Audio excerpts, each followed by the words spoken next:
Joining us from New York is Fred Teng. He's the former chairman of the Hong Kong Association of New York. Fred, always a delight talking to you. First of all, your reaction, and give us some context. Why this move?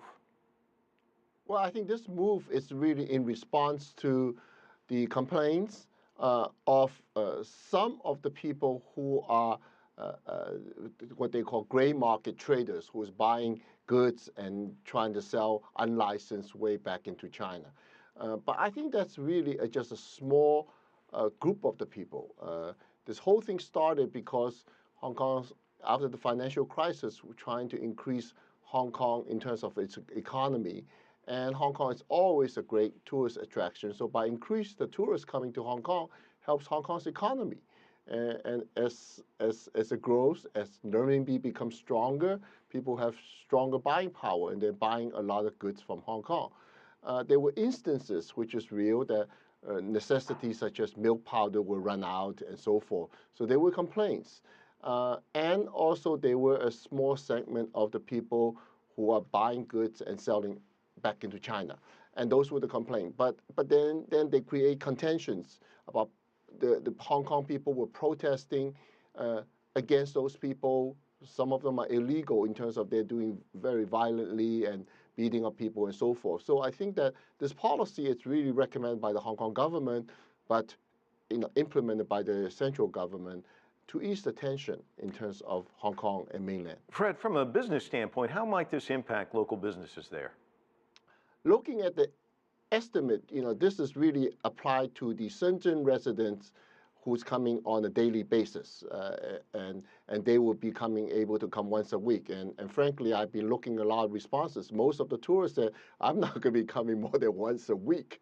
And as far as the so-called the gray goods trader goes, that might decrease by 4.6 million visitors. That sounds like a lot, but Mike, do you know how many tourists goes to Hong Kong every year? A lot.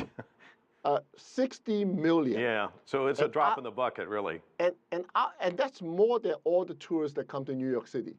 Jeez. And out of that is 46 million coming from mainland China. So it's about 10% of the overall. I think, of course, it will affect somewhat, but I think that mostly is to ease the tension between the people. And then for the mainland buyers, as you mentioned, instead of going a brief stopover and heading back, now they'll have to stay there for a lengthier period of time. Do you think it's going to have much of an impact on them?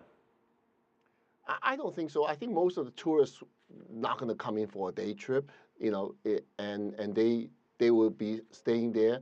And if their personal consumption, that's not what the government is going after. They're going after people just like the Whole Foods suitcase is full of milk powder or shampoo, because they're really trading goods rather than acting as a tourist. Is this going to be a long-term restriction, you think, or it's just an interim basis kind of tamp down on this practice of going back and forth and, as you say, loading up the suitcase full of shampoo or something like that and selling it back in Shenzhen?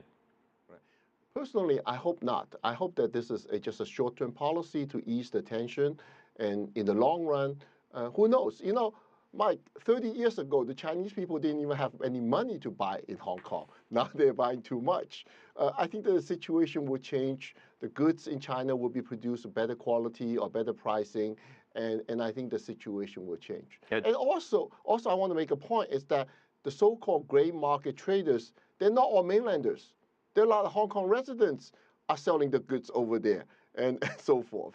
And they won't be restricted, right? I mean, they'll still be able to do it. So I'm saying that this is really a small segment of it. But the whole point, the policy, it's welcomed by all, and hopefully it will ease some of the tensions between the people. Fred Teng joining us from New York. Thanks so much.